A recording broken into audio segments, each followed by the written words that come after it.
नमस्कार। आज का हमारा विषय है importance of proposal form in insurance, यानी प्रस्ताव प्रारूप का बीमा में महत्व। ठीक है, तो इसके लिए हम लोग पहले इंश्योरेंस क्या है ये समझते हैं। तो इंश्योरेंस एक कॉन्ट्रैक्ट है। जैसे उदाहरण दिया जा सकता है कि कोई आदमी अगर शॉप में जाके टीवी खरीदता है तो उसका शॉपकीपर के साथ एक कॉन्ट्रैक्ट होता है। वैसे ही अगर कोई आदमी बीमा कंपनी के ऑफिस में जाके बीमा खरीदता है तो वो भी एक तरह का कॉन्ट्रैक्ट ही है। इसमें फ़र्क ये है कि टीवी हमें आँखों को दिखाई देता है क्योंकि वो टेंजिबल प्रोडक्ट है ना, दृश्य वस्तु है। और बीमा पॉलिसी जब हम लोग खरीदते हैं तो हम लोग कोई प्रोडक्ट नहीं खरीदते हैं, एक्चुअली हम लोग सर्विस खरीदते हैं जो इनटेंजिबल प्रोडक्ट है, जो आँखों को नहीं दिखाई देता है। ठीक है, तो इंश्योरेंस इज़ अ कॉन्ट्रैक्ट। और ये कॉन्ट्रैक्ट जो है वो कमर्शियल कॉन्ट्रैक्ट है क्योंकि इसमें पैसों का लेन देन होता है। ओके, तो अगर ये कॉन्ट्रैक्ट है तो कॉन्ट्रैक्ट की पार्टीज कौन सी है? तो कॉन्ट्रैक्ट की दो पार्टी है, एक है इंश्योर्ड पर्सन जो पॉलिसी लेता है और दूसरी है बीमा कंपनी, इंश्योरेंस कंपनी जो पॉलिसी देती है। ठीक है, दो पार्टीज हो गए। तो कॉन्ट्रैक्ट का नेचर क्या है? नेचर ये है कि इंश्योर्ड पर्सन बीमा कंपनी को प्रीमियम देता है यानी पैसा देता है, और बीमा कंपनी उसको प्रॉमिस करती है, रिटर्न प्रॉमिस करती है कि अगर भविष्य में उस पॉलिसी के अंतर्गत कोई दावा आता है, कोई क्लेम आता है, तो बीमा कंपनी वो पॉलिसी के अटी और शर्तों के अनुसार उस क्लेम का सेटलमेंट करेगी, उस दावे का निपटान करेगी। ठीक है, तो अगर इंश्योरेंस एक कॉन्ट्रैक्ट है, कमर्शियल कॉन्ट्रैक्ट है, तो हमारा इंडियन कॉन्ट्रैक्ट एक्ट 1872 के जो भी प्रोविजंस है, जो भी प्रावधान है, वो इंश्योरेंस के कॉन्ट्रैक्ट को भी लागू होंगे। तो हमारा जो इंडियन कॉन्ट्रैक्ट एक्ट 1872 है उसके बहुत सारे प्रोविजन है, बहुत सारे प्रावधान है। उसमें एक प्रावधान ये है essentials of the contract. Means अगर हमें किसी व्यक्ति के साथ कोई कॉन्ट्रैक्ट करना है तो हमसे ध्यान हमें रखना है कि कुछ चीज़ें ज़रूरी होती है, उसका पालन होना है। अभी ये इसेंशियल्स जो है, ज़रूरी चीज़ें जो है ना, as per Indian contract act 1872 वो बहुत सारे हैं।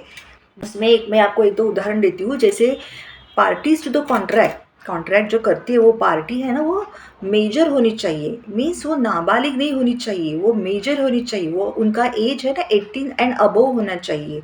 वैसे ही पार्टीज टू द कॉन्ट्रैक्ट है ना, वो साउंड माइंड होनी चाहिए। साउंड माइंड यानी उनकी दिमागी हालत इस तरह से होनी चाहिए कि वो जो कॉन्ट्रैक्ट कर रहे हैं वो कॉन्ट्रैक्ट के क्या परिणाम होंगे उसके उनको जानकारी हो, है ना। वो साउंड माइंड का जो आदमी होता है ना, वही कोई कमर्शियल कॉन्ट्रैक्ट कर सकता है। तो ऐसे जो बहुत सारे इसेंशियल्स है ना कॉन्ट्रैक्ट के, उसमें एक इसेंशियल ये भी है कि एक पार्टी को प्रपोजल देना है और दूसरे पार्टी को प्रपोजल एक्सेप्ट करना है। तो हमारा इंश्योरेंस कंपनी का ये जो प्रपोजल फॉर्म है ना, ये भी ये क्या है, वो प्रपोजल ही है। जब कोई बंदा इंश्योरेंस के ऑफिस में जाता है और वो प्रपोजल फॉर्म फिलअप करके देता है ना, तो वो इंश्योरेंस कंपनी को प्रपोज करता है कि मुझे आपकी इंश्योरेंस पॉलिसी चाहिए। और इंश्योरेंस कंपनी का कोई ऑफिसर, जो भी कोई अथोराइज पर्सन होगा, वो जब वो प्रपोजल फॉर्म का स्क्रूटिनी करता है और उसको एक्सेप्ट करता है तो वो हो गया एक्सेप्टेंस। तो इंडियन कॉन्ट्रैक्ट एक्ट 1872 का ये जो प्रावधान है प्रपोजल एंड एक्सेप्टेंस, इसके बारे में आज हम लोग बातचीत करेंगे। तो proposal form is a proposal and जब एक्सेप्ट होता है प्रपोजल कंपनी के द्वारा तो वो एक्सेप्टेंस हो गया। तो ये प्रावधान पूरा हो गया। ठीक, तो ये जो प्रपोजल फॉर्म है ये बहुत ही महत्वपूर्ण डॉक्यूमेंट है। वो किस तरह से महत्वपूर्ण है इसके बारे में अभी हम लोग जानकारी लेंगे। तो उसका फर्स्ट इम्पॉर्टेंस है, यह है एकदम प्राइमरी डॉक्यूमेंट है। Proposal form is a primary document है। ये प्राइमरी डॉक्यूमेंट मीन्स क्या? अगर कोई बंदा अगर तय करता है कि मुझे पॉलिसी लेनी है तो सबसे पहले उसका स्टेप क्या होता है कि प्रपोजल फॉर्म फिलअप करके देना है। तो इसके लिए प्रपोजल फॉर्म का फर्स्ट इम्पॉर्टेंस यह है कि वो प्राइमरी डॉक्यूमेंट है। ठीक है, अभी प्रपोजल फॉर्म का सेकंड इम्पॉर्टेंस क्या है?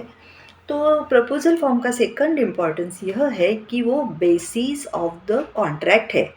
मीन्स कॉन्ट्रैक्ट जो होता है insured person and insurance company, उसका आधार क्या है, उसका बेसिस क्या है, तो उसका आधार वो प्रपोजल फॉर्म है। के लिए ये कहा कि proposal form is a primary document, ये फर्स्ट इंपॉर्टेंस हो गया।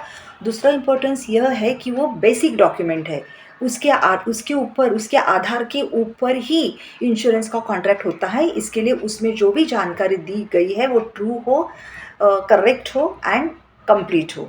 ठीक है। क्या होता है नॉर्मली प्रपोजल फॉर्म में, तो प्रपोजल फॉर्म में क्या क्या जानकारी होती है उसका हम लोग थोड़ा भी लिस्टिंग करेंगे। तो प्रपोजल फॉर्म में होता है जो भी इंश्योर्ड पर्सन है ना, उसका नाम होता है, चाहे वो कंपनी हो, चाहे वो नेचुरल पर्सन, आदमी हो, लेडी हो, औरत हो, कोई भी हो। तो जो इंश्योर्ड पर्सन है ना, उनका नाम होता है। ठीक है।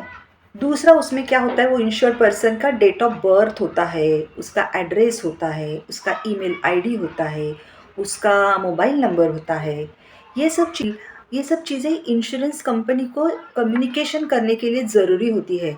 बहुत बार इंश्योरेंस कंपनी को कम्युनिकेट करना रहता है, तो अगर पॉलिसी में आपका ईमेल आईडी अपडेट होगा, मोबाइल नंबर अपडेट होगा, तो बहुत अच्छा होगा, क्योंकि बाय पोस्टल कोई डॉक्यूमेंट भेजने से अच्छा ईमेल से जल्दी आप तक पहुंच जाए। ठीक है। और जब आप नेम भी देंगे ना, तो वो नेम भी आपका जो केवाईसी का जो डॉक्यूमेंट आप प्रोड्यूस करेंगे ना, आधार कार्ड, उससे मैच होना चाहिए।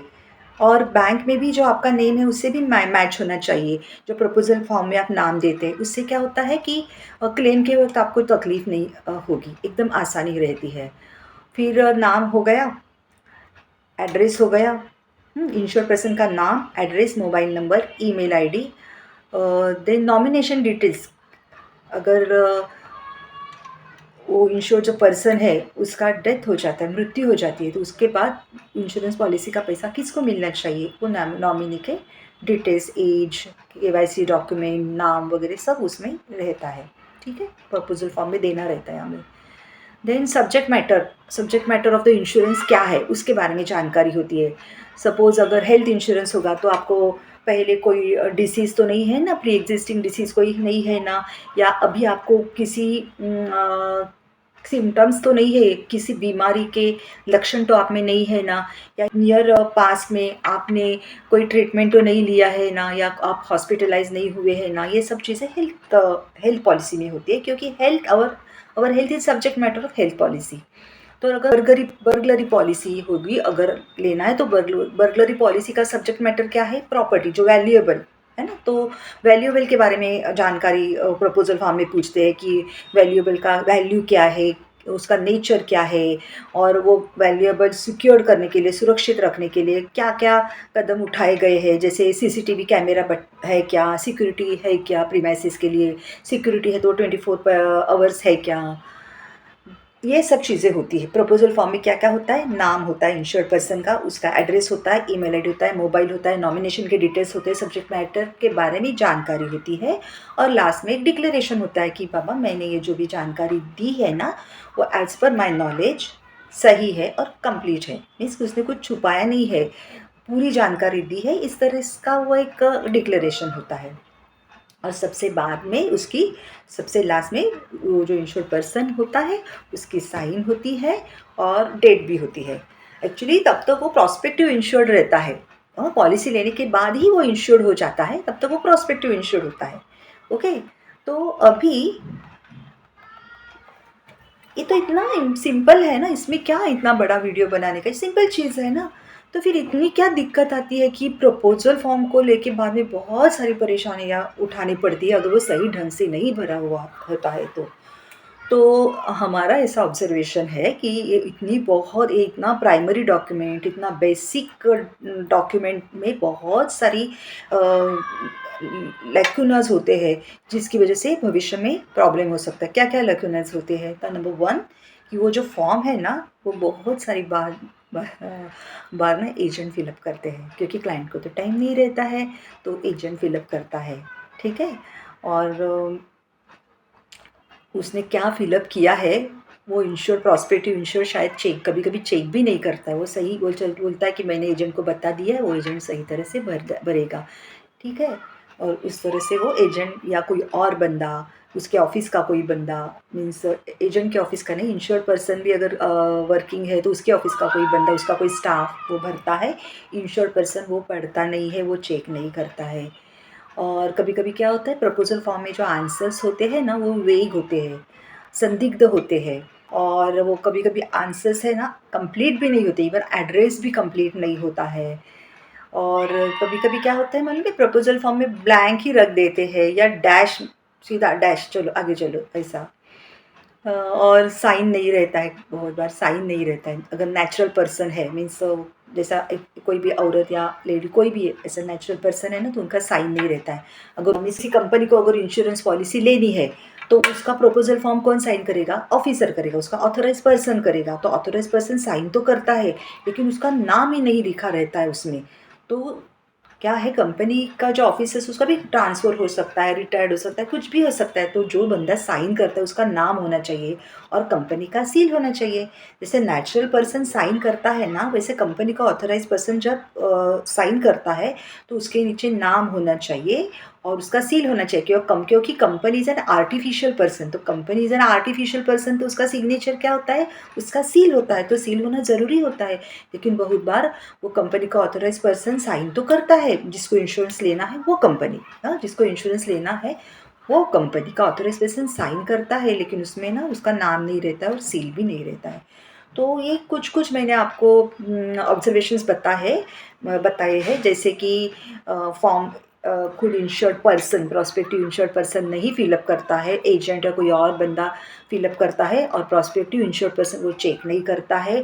आंसर्स वेग रहते हैं, आंसर्स इनकम्प्लीट रहते हैं, बहुत बार आंसर्स के सामने ब्लैंक रहता है या तो डैश लिखा रहता है या तो देन साइन नहीं रहता है, डेट नहीं रहता है और 1 मिनट और क्या हो सकता है?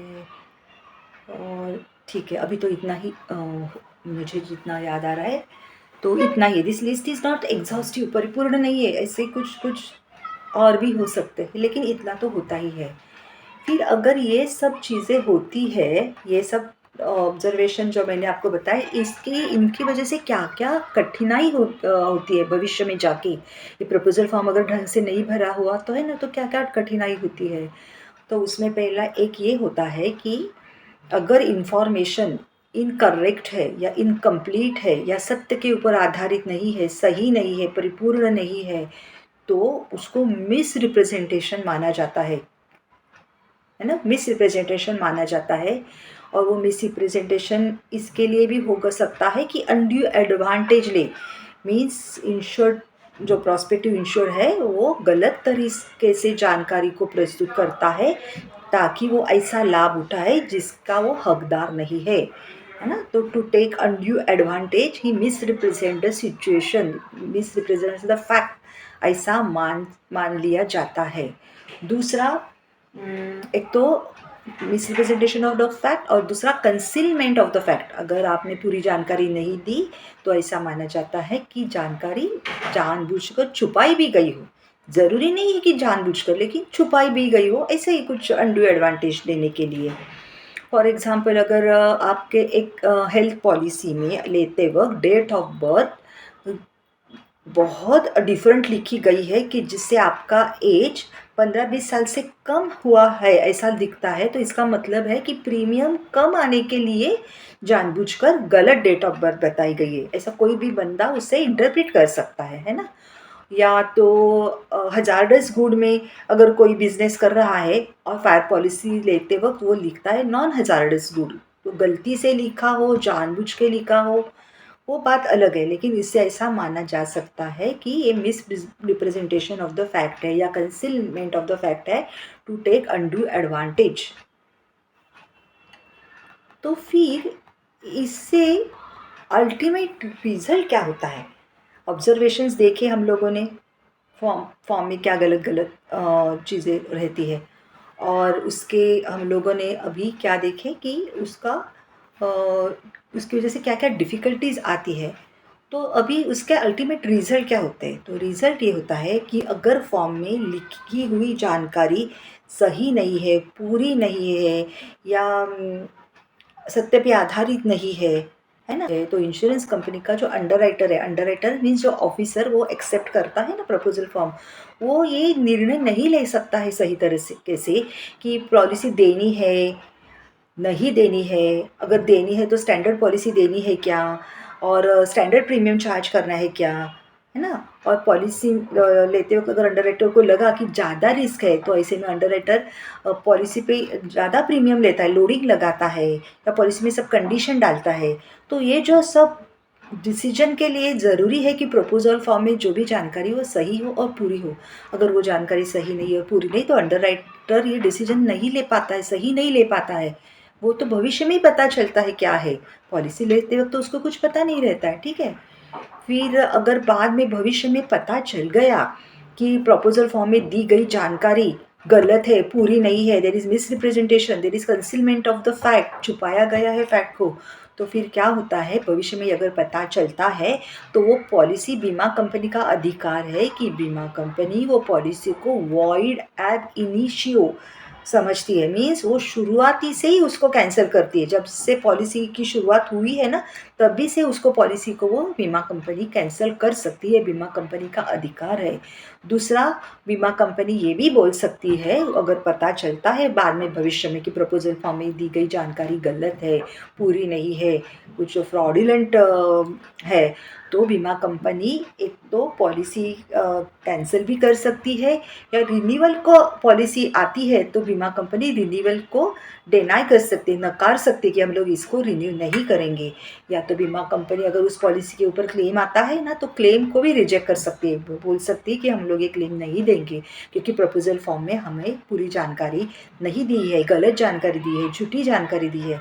तो इस तरह से उसका अल्टीमेट रिजल्ट क्या होता है कि जो अंडरराइटर होता है ना उसका जजमेंट रॉन्ग होता है अगर प्रपोजल में गलत इन्फॉर्मेशन होती है तो ऐसे सिचुएशन में भविष्य में वो पॉलिसी कैंसिल हो सकती है, पॉलिसी रिन्यूअल के लिए इंश्योरेंस कंपनी ना बोल सकती है, या तो अगर क्लेम आता है तो क्लेम को भी नकारा जा सकता है, ठीक है।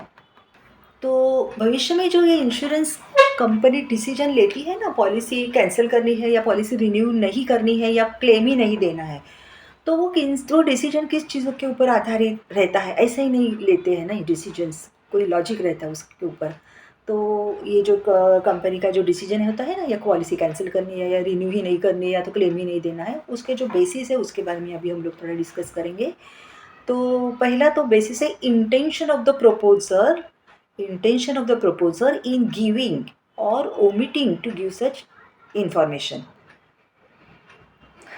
इंटेंशन मीन्स हिंदी में हम लोग उसको कह सकते हैं कि प्रपोजल फॉर्म में अगर कोई गलत जानकारी दी है या कुछ जानकारी कंप्लीट नहीं है तो उसके पीछे ना उसका क्या इंटेंशन था वो देखा जाता है। सपोज मैंने प्रपोजल फॉर्म में लिखा कि I am a person of good health, लेकिन मुझे नहीं पता कि तभी मेरे ब्लड में शुगर ज़्यादा थी, मैं कोई ट्रीटमेंट भी नहीं ले रही थी, तो वो मैंने जानकारी जानबूझकर नहीं ली या झूठी नहीं दी, मुझे खुद को ही पता नहीं था। तो जानकारी कोई दी जाती है या कोई जानकारी ओमिट की जाती है, मीन्स कोई इन्फॉर्मेशन दी जाती है तो ओमिट की जाती है, मीन्स कोई जानकारी दी जाती है या जानकारी देना रह जाता है। तो वो जो चीज़ है ना वो डेलिबरेटली हुई है, जानबूझ के हुई है या इनोसेंटली हुई है, निरागसता है उसमें। तो इंटेंशन ऑफ द प्रपोजल ये बहुत इंपॉर्टेंट चीज़ है, उसका इंटेंशन क्या था, फ्रॉड करना था या गलती से हुआ या इनोसेंटली हुआ है, ये चीज़ पहले देखी जाती है, इंटेंशन ऑफ द प्रपोजल ये एक चीज़ होती है। दूसरा, रिलीवेंस ऑफ सच मिसरिप्रेजेंटेशन या कंसीलमेंट टू द क्लेम, वो जानकारी जो छुपाई गई है या गलत दी गई है उसका अगर क्लेम से कोई भी लेना देना नहीं है ना तो उसको थोड़ा लाइटर वे में देखा जाता है, ठीक है। उसकी अभी वो किस तरह से लेना देना है या नहीं कैसे हम लोग पता करेंगे कि अगर वो जानकारी नहीं दी या वो जानकारी छुपाई थी और उसके वजह से उसका प्रॉपर अंडरराइटिंग नहीं हुआ और उसी चीज़ की वजह से जो जानकारी छुपाई गई थी या गलत दी गई थी उसी चीज़ की वजह से क्लेम हुआ है या उसी चीज़ की वजह से क्लेम का अमाउंट बहुत ज़्यादा बढ़ गया है, तो ये सब इंश्योरेंस कंपनी इसका पूरा स्क्रूटिनी करती है और उसके बाद में तय होता है कि पॉलिसी कैंसिल करनी है या रिन्यूअल नहीं करना है या क्लेम ही नहीं देना है। कौन कौन सी चीज़ें कि इंटेंशन ऑफ द प्रपोजल क्या है, intention of the proposal, then intention of the proposer in giving such information, false information, or intention of proposer in omitting such information, जो इन्फॉर्मेशन देना उसको बाध्य है, if he is ought to give some information, वो बाध्य है कोई जानकारी देना और वो नहीं देता है तो वो एक तरह से वो जानकारी उसने छुपाई है ना। तो प्रपोजर का इंटेंशन है ना, और दूसरा ऐसे जानकारी का क्लेम के साथ क्या रिलीवेंस है, और दूसरा अगर वो ऐसे जानकारी की वजह से, झूठी जानकारी या गलत जानकारी की वजह से, जो जानकारी छुपाई गई है उसकी वजह से अगर क्लेम होता है या क्लेम का वॉल्यूम बढ़ जाता है या क्लेम का अमाउंट बढ़ जाता है, तो ये सब चीज़ों का लेखा जोखा होता है और अकॉर्डिंगली इंश्योरेंस कंपनी डिसीजन लेती है कि पॉलिसी कैंसिल करनी है या रिन्यूअल को नकारना है या तो क्लेम को ही रिजेक्ट करना है।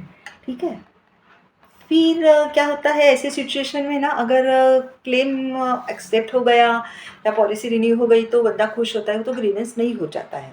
ठीक है, तो लेकिन अगर इंश्योरेंस कंपनी पॉलिसी कैंसिल कर दी है ना, या रिन्यूअल को ही डिनाई किया या क्लेम को ही रिजेक्ट किया, तो फिर ग्रीवेंस हो जाता है।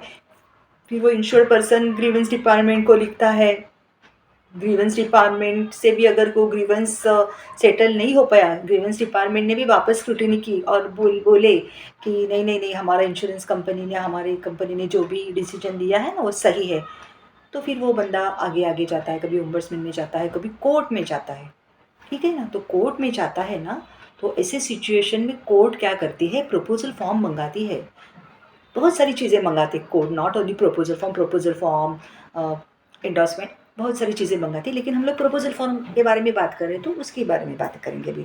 तो कोर्ट को भी पता कैसे चलेगा ना कि कॉन्ट्रैक्ट के टर्म्स क्या है, तो बेसिस ऑफ द कॉन्ट्रैक्ट क्या है, प्रपोजल फॉर्म। तो कोर्ट ऐसे सिचुएशन में प्रपोजल फॉर्म मंगाती है, कोर्ट प्रपोजल फॉर्म स्क्रूटिनी करती है और उसके ऊपर कोर्ट निर्णय लेती है ना। इसके लिए प्रपोजल फॉर्म एक एविडेंस की तरह कोर्ट में पेश होता है, इसके लिए प्रपोजल फॉर्म बहुत इम्पॉर्टेंट है। और अगर उस प्रपोजल फॉर्म में साइन ही नहीं होगा तो आप सोचिए एज एन एविडेंस वो कोर्ट में वैल्यू होगा नहीं होगा, बहुत सारी दिक्कतें आ सकती है ना। तो इसके लिए प्रपोजल फॉर्म का इम्पोर्टेंस क्या है, it is a primary document, it is a basic document for the contract and वो कोर्ट में एविडेंस की तरह से पेश करते हैं हम लोग, तो इसके लिए वो इम्पॉर्टेंट है।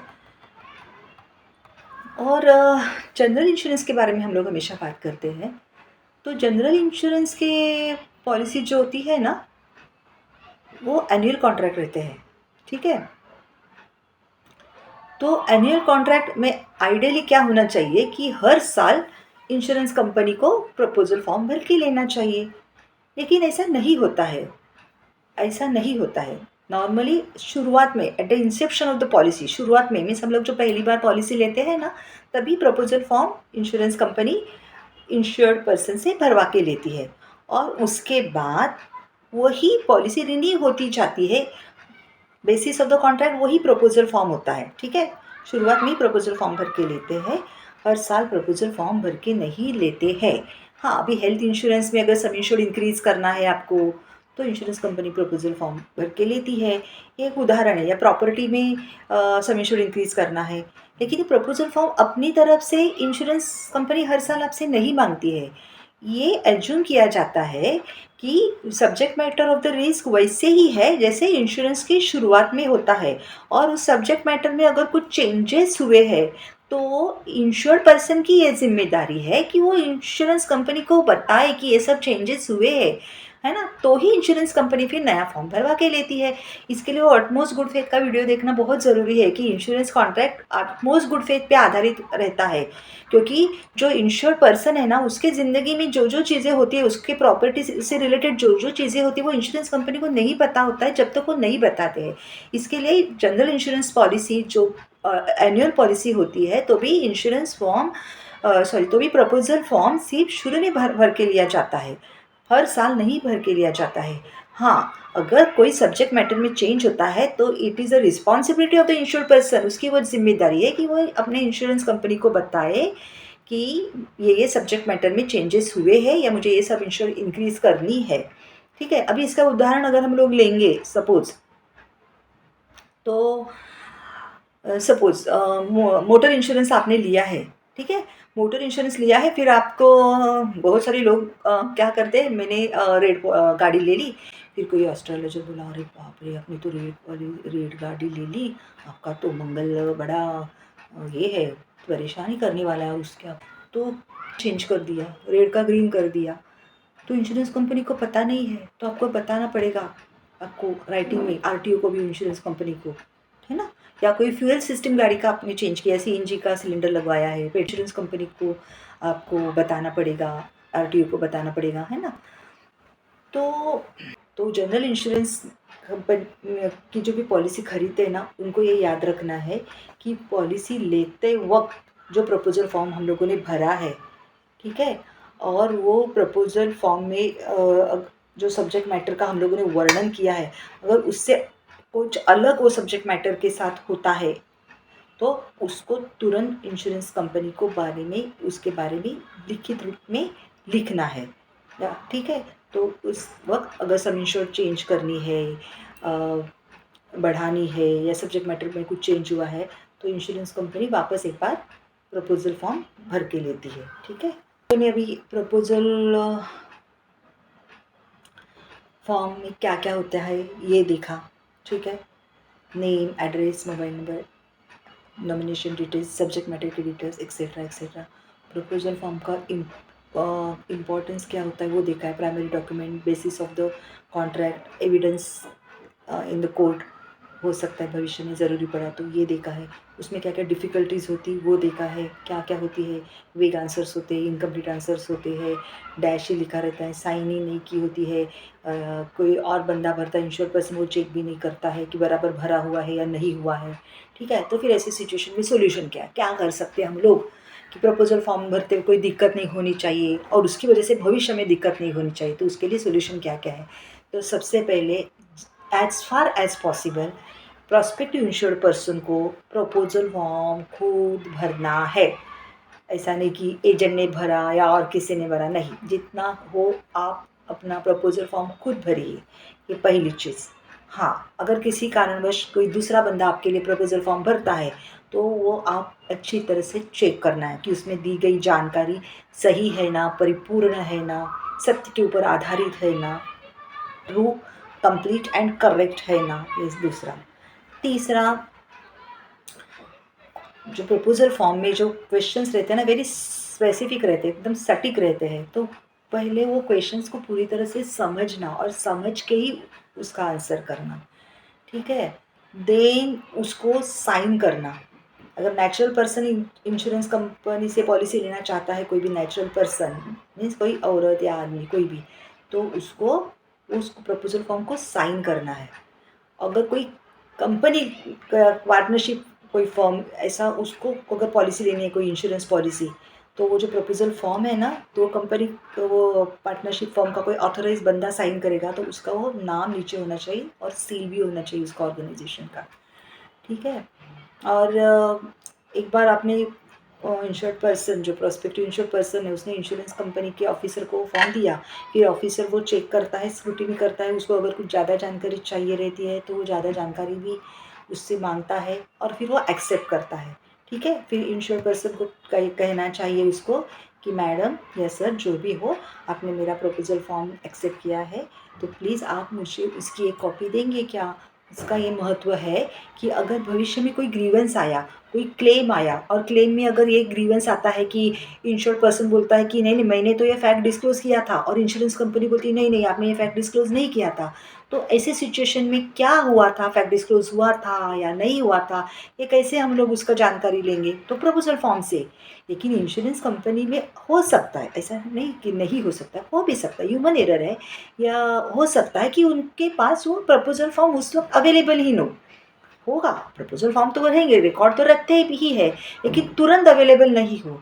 तो ऐसे सिचुएशन में अगर आपके पास वो प्रपोजल फॉर्म एक्सेप्टेड जो हुआ है उसकी एक कॉपी रहेगी ना, तो आपके लिए अच्छा रहेगा, तो ग्रीवेंस जल्दी से सॉर्ट आउट हो जाएगा। और आपकी एक रिस्पॉन्सिबिलिटी ये है कि जनरल इंश्योरेंस के बारे में हम लोग बोल रहे हैं, because life insurance is not my subject. तो प्रपोजल फॉर्म में हमने जो भी जानकारी दी है ना, तो हमारी ये ज़िम्मेदारी है, हमारी ये रिस्पॉन्सिबिलिटी है कि सब्जेक्ट मैटर के बारे में हम लोगों ने प्रपोज़ल फॉर्म भरते हुए जो भी जानकारी दी है, उसको हम लोग through out the policy intact रखना है। मीन्स अगर मेरा शॉप है और मैं बर्गलरी पॉलिसी ले रही हूँ और मैंने अगर उसमें लिखा है कि मेरे शॉप में मैंने सीसीटीवी कैमरे बिठाए हुए हैं और सेफ्टी पर्पज़ के लिए, ठीक है? तो अंडरराइटर देखता है वो अच्छा आदमी है, सीसीटीवी वगैरह बैठा के रखा है, अच्छा ख्याल रखता है अपना प्रॉपर्टी का, तो हमारा तो रिस्क कम हो गया है। तो अंडरराइटर तुरंत डिस्काउंट देता है उसको प्रीमियम के ऊपर, ठीक है। फिर बंदे ने लिखा है हाँ हाँ मेरे पास सिक्योरिटी भी है, तो अंडरराइटर पूछता है फिर सिक्योरिटी है क्या? Okay okay. फिर 24 आवर्स सिक्योरिटी है? हाँ 24 आवर्स सिक्योरिटी है, दिन रात सिक्योरिटी है। Okay okay. तो फिर अंडरराइटर बोलता है मीन्स बीमा कंपनी का ऑफिसर, अरे वाह वाह अच्छा बंदा है, अपने प्रॉपर्टी का कितना ख्याल रखता है, 24 आवर्स सिक्योरिटी लिख रखे रखी है, चलो चलो और भी डिस्काउंट देंगे। तो अगर आपने इंश्योरेंस लेते वक्त अगर किसी आदमी ने इंश्योरेंस लेते वक्त प्रपोजल फॉर्म भरते वक्त कोई चीज़ क्लेम की है कि मैंने अपने प्रॉपर्टी को सेफ रखने के लिए ये चीज़ें की है, ऐसे आपने कोई चीज़ क्लेम की है और उसके ऊपर अगर आपको प्रीमियम में डिस्काउंट मिला है ना, तो आपने वो डिस्काउंट एंजॉय किया है, तो आपकी वो जिम्मेदारी बनती है कि वो आप वो उन चीज़ों को आप इंटैक्ट रखें। अगर आप लिखते हैं कि सीसीटीवी है तो सीसीटीवी है, तो उसका एएमसी मीन्स वो AMC means annual maintenance contract आपको रखना चाहिए, वो सीसीटीवी वर्किंग कंडीशन में होनी चाहिए। अगर क्लेम के वक्त पता चला कि सीसीटीवी वर्किंग कंडीशन में नहीं है, तो फिर थोड़ा सा दिक्कत आ सकती है। ऐसा नहीं कि क्लेम रिजेक्ट होगा, लेकिन जितना स्मूथली चीज़ें होनी चाहिए ना उतनी स्मूथली नहीं होती है फिर वो, ठीक है। फिर अगर फायर इंश्योरेंस लेते वक्त किसी बंदे ने लिखा है हाँ मैंने फायर अलार्म रखा लगा के रखा है, मेरे पास फायर एक्सटिंग्विशर्स है, इतने इतने नंबर ऑफ फायर एक्सटिंग्विशर्स है, मैं इतना स्टोरेज ऑफ वाटर रखता हूँ मेरे प्रीमाइसेस में कि अगर कुछ फायर आता है तो मैं वो फायर फाइटिंग में मुझे हेल्प होगी करके। तो आपने ये चीज़ें क्लेम की है, फिर अंडरराइटर सोचता है अरे वाह वाह कितना अच्छा बंदा है, अपना प्रॉपर्टी का कितना ख्याल रखता है, तो हमारा तो रिस्क कम हो गया, इंश्योरेंस कंपनी का रिस्क कम हो गया। तो जो बंदा अच्छा है, जो बंदा प्रूडेंटली अपना प्रॉपर्टी का ख्याल रखता है, तो उसको कुछ तो एडवांटेज मिलना चाहिए ना, उसको कुछ तो रिवॉर्ड मिलना चाहिए, इसके लिए वो कंपनी का अंडरराइटिंग ऑफिसर होता है ना, वो डिस्काउंट देता है। फिर अगर किसी बंदे ने कुछ कुछ चीज़ें क्लेम की है ना, कि मैं फायर फाइटिंग के लिए मैंने ये इंतज़ाम किया करके रखा है और उसके ऊपर उसको अच्छा सा पॉलिसी में डिस्काउंट भी मिलता है, तो उसकी वो ज़िम्मेदारी होती है कि थ्रू आउट द पॉलिसी वो उस कंडीशन को मेंटेन करे, है ना? तो मुझे लगता है ये मैटर प्रपोज़ल फॉर्म का इम्पोर्टेंस क्या है, मैंने अच्छी तरह से आपको समझाया है। इस तरह से हम लोग और भी जानकारी इंश्योरेंस के बारे में लेते रहेंगे। इंश्योरेंस बहुत अच्छी चीज़ है और इसके लिए ये जो एक वीडियो का जो सेक्शन है ना हँसते-खेलते बीमा, हँसते-खेलते बीमा में ऐसे इंश्योरेंस के रिलेटेड छोटी-छोटी चीज़ों को हम लोग आपको बहुत आसानी से समझाने की कोशिश करेंगे और मुझे लगता है मेरी कोशिश थोड़ी तो कामयाब हुई होगी। Thank you very much.